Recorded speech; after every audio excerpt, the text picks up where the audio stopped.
यात्रा खत्म करके जब राजा अपने महल में वापस पहुंचा तो उसने पाया कि उसका बहुत सारा खजाना खाली हो चुका है। राजा के लिए ये बड़े अचंभे की बात थी, क्योंकि यात्रा शुरू करने से पहले उसका खजाना भरा हुआ था और यात्रा पर गए हुए उसे ज्यादा वक्त नहीं हुआ था। तो इतने कम समय में इतनी सारी मुद्राएं खर्च होना अचंभे की बात ही थी। जब राजा ने इसका कारण अपने प्रधानमंत्री से पूछा तो उसने बताया कि पड़ोसी राज्य की सेना हमारे ऊपर आक्रमण करने के लिए तैयार हो गई थी, तो सुरक्षा के लिहाज से हमें नए सैनिकों की भर्ती करनी पड़ी और उसी की वजह से खर्चे ज्यादा बढ़ गए थे। राजा अपने मंत्री पर बहुत विश्वास करता था, इसीलिए उसने अपने मंत्री की बात पर पूरा विश्वास कर लिया और अपने प्रधानमंत्री की बताई बात पर कोई भी जांच नहीं करवाई।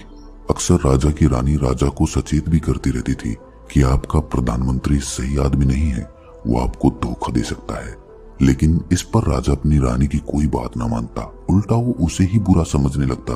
वो सोचता था कि प्रधानमंत्री मेरे इतने करीब है, इसी वजह से मेरी रानी को उससे जलन होती है। एक दिन संयोग ऐसा हुआ कि राजा अपने राज्य से बाहर भ्रमण के लिए निकले हुए थे। रात के अंधेरे में राजा ने देखा कि उसका प्रधानमंत्री पड़ोसी राज्य से चोरी छुपे पर्दे से अपना मुंह ढककर बाहर निकल रहा था। ये वही राज्य था जिसका प्रधानमंत्री ने राजा के सामने जिक्र किया था कि वो हम पर हमला करने वाले हैं। ऐसे चुपके चुपके उस राज्य से बाहर निकलते हुए जब राजा ने अपने प्रधानमंत्री को देखा तो उन्होंने सीधा अपने प्रधानमंत्री से पूछा कि मंत्री जी, तुम यहाँ पर क्या कर रहे हो? हमारे दुश्मन राज्य से तुम चोरी छिपे बाहर निकल रहे हो। इसका मतलब मैं क्या निकालूं? क्या तुम मुझे धोखा देने वाले हो? क्या तुम गद्दार हो? प्रधानमंत्री अपने राजा को देखकर पूरी तरह से चौंक गया। फिर उसने परिस्थिति को संभालते हुए राजा से कहा कि महाराज, ये राज्य हम पर हमला करने वाला था और मेरा मंत्री होने के नाते ये फर्ज बनता है कि मैं जासूसी करके ये पता लगाऊं कि हम पर किस तरह और कब हमला करने वाले हैं। मैं तो अपना फर्ज निभा रहा था, लेकिन अफसोस की बात यह है कि आप मुझे गद्दार समझ रहे हैं। मैंने अपना पूरा जीवन इस राज्य पर न्योछावर कर दिया और उसका बदला, उसका परिणाम मुझे गद्दार के रूप में मिला। मेरी पूरी जिंदगी बेकार चली गई। और ये कहकर वो मंत्री राजा के सामने फूट फूट कर रोने लगा। मंत्री को रोता देख राजा को अपनी गलती का एहसास हुआ। उसने अपने मंत्री से कहा कि माफ करना मंत्री, हमने तुम जैसे वफादार आदमी पर शक किया। हमें गर्व है कि हमारे राज्य में तुम्हारे जैसा मंत्री है, लेकिन जासूसी करने के लिए तुम्हें अपनी जान दांव पर लगाने की कोई जरूरत नहीं है। हमारे पास ऐसे सैनिक मौजूद हैं जो हमारे लिए जासूसी कर सकते हैं। तुम हमारे राज्य के लिए बहुत ज्यादा महत्व रखते हो, इसीलिए आगे से तुम कभी भी जासूसी करने के लिए नहीं जाओगे। इसके लिए तुम नए सैनिक, नए लोगों को चुन सकते हो, लेकिन तुम्हें हमारे राज्य में रहकर हमारे राज्य को संभालना होगा। इस घटना के बाद राजा का विश्वास अपने मंत्री पर और भी ज्यादा बढ़ गया था। अब वो छोटी से छोटी बात में भी अपने मंत्री की राय लिया करता था। लेकिन कुछ समय बाद एक बहुत विचित्र घटना हुई। उनके दुश्मन पड़ोसी राज्य ने अचानक उनके राज्य पर हमला कर दिया। इन लोगों को तैयारी करने का भी अवसर नहीं मिला और परिणाम ये हुआ कि ये राजा युद्ध हार गया और इस राजा को अपना राज्य छोड़कर भागना पड़ा। लेकिन मजे की बात ये थी कि वो प्रधानमंत्री कहीं भी नहीं भागा, वो वहीं पर रुका रहा।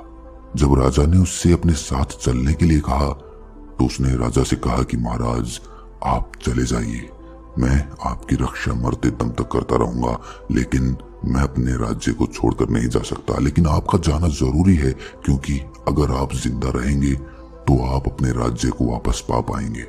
और ये कहकर वो प्रधानमंत्री उसी राज्य में रुक गया और उसका राजा वहां से अपने घोड़े पर सवार होकर दूर जंगल की ओर भाग गया। अब राजा अपना समय भिक्षुओं के साथ बिताने लगा था। एक दिन राजा को पता चला कि उस राज्य का राजा अब उसका प्रधानमंत्री बन चुका है। मतलब उसका प्रधानमंत्री अब उस राजा की जगह ले चुका था। उसने वो राज्य अपने अधीन कर लिया था। राजा को अब भी समझ में नहीं आया था कि उसके साथ छल करके उसके राज्य को हड़प लिया गया है। उल्टा राजा तो उल्लास और उत्साह से भर गया कि उसके प्रधानमंत्री ने उसका राज्य वापस हासिल कर लिया है। वो उत्साहित होकर अपने बौद्ध गुरु के पास खुशी खुशी उसे ये खबर बताने के लिए पहुंचा। उसने अपने गुरु को शुरू से लेकर आखिर तक अपने प्रधानमंत्री की पूरी बात बता दी। उसने बताया कि किस तरह उसका प्रधानमंत्री पड़ोसी राज्य में जासूसी करने के लिए जाता था ताकि उसका राज्य सुरक्षित रह सके, और किस तरह उसकी रानी उसके मंत्री के प्रति ईर्ष्या से भरी रहती थी क्योंकि वो उसके करीब रहता था। पूरी बात सुनने के बाद गुरु को समझते जरा सा भी वक्त नहीं लगा। गुरु तो आखिर गुरु होता है, उससे क्या बात छुप सकती है।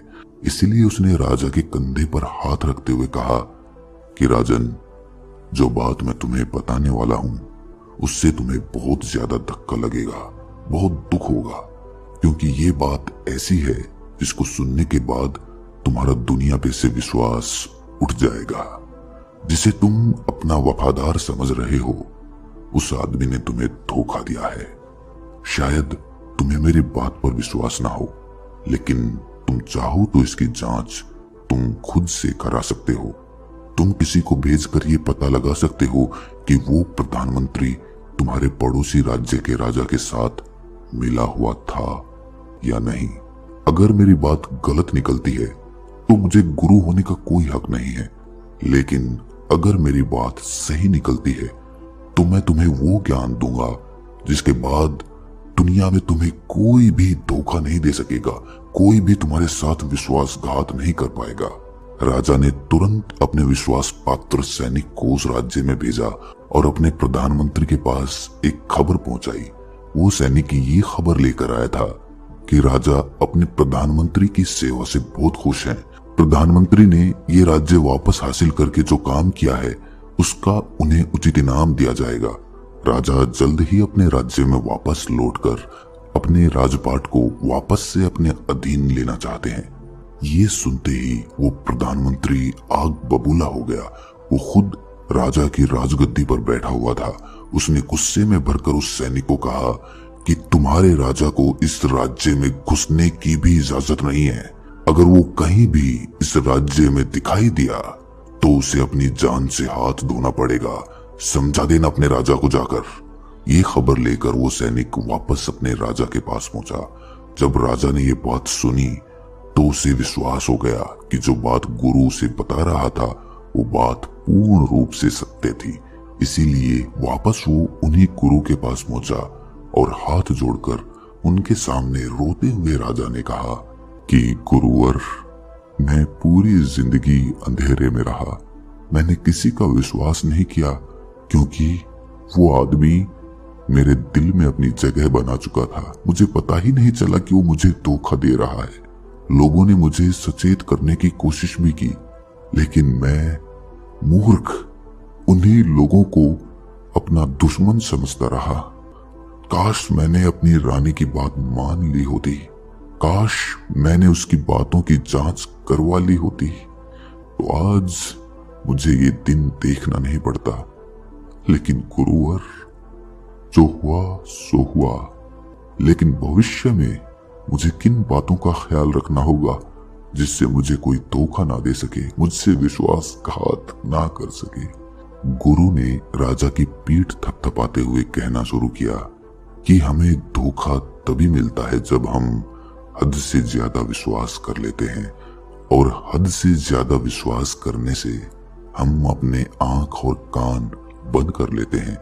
ना तो हम अपनी आंखों से सत्य को देखना चाहते हैं और ना ही हम अपने कानों से सत्य को सुनना चाहते हैं।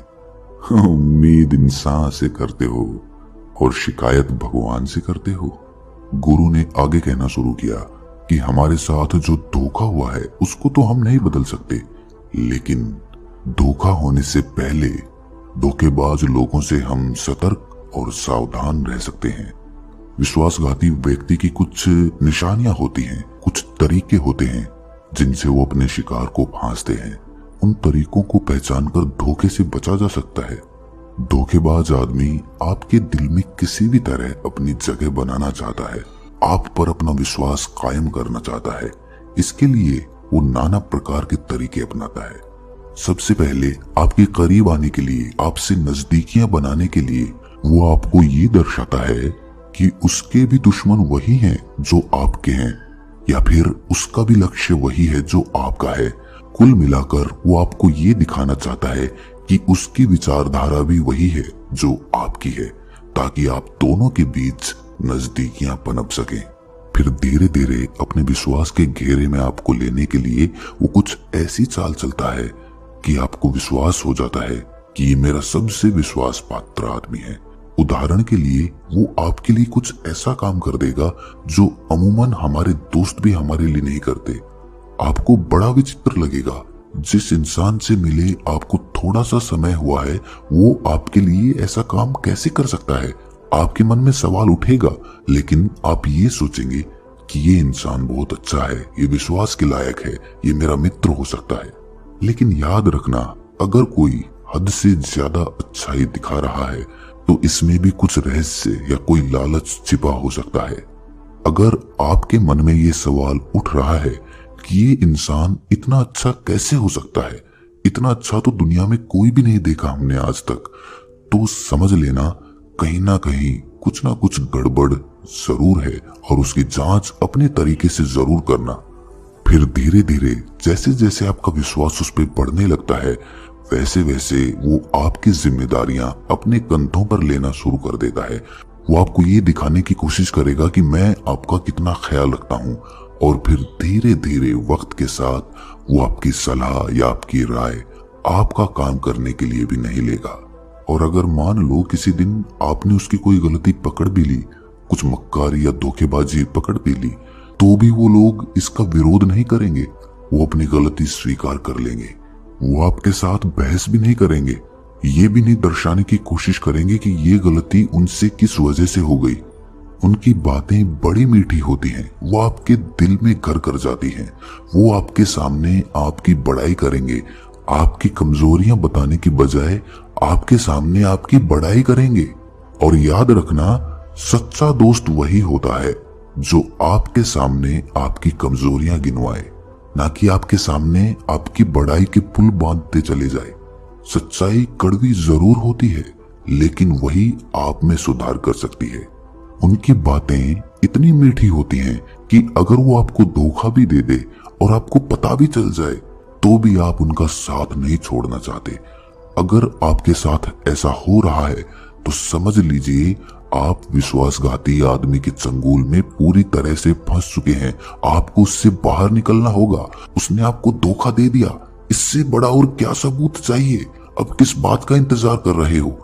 आज ही उसका साथ छोड़ दो, उस पर विश्वास मत करो, वरना भविष्य में वो इससे भी बड़े धोखे देगा, क्योंकि उसको आपकी कमजोरियां पता चल चुकी हैं। उसे पता चल चुका है कि आप उसका साथ नहीं छोड़ सकते, और अब वो पूरी तरह से आपको अपने अधीन कर लेगा।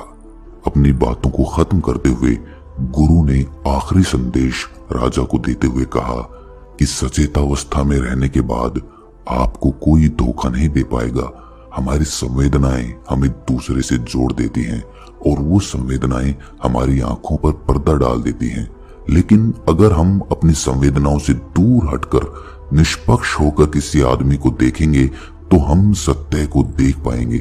इसीलिए दोस्तों, किसी से भी इमोशनली अटैच होना अच्छी बात है, लेकिन उस इमोशनल अटैचमेंट से फैसले लेना आपको नुकसान पहुंचा सकते हैं। इसीलिए अपने फैसले लो, लेकिन विदाउट इमोशनल अटैचमेंट के।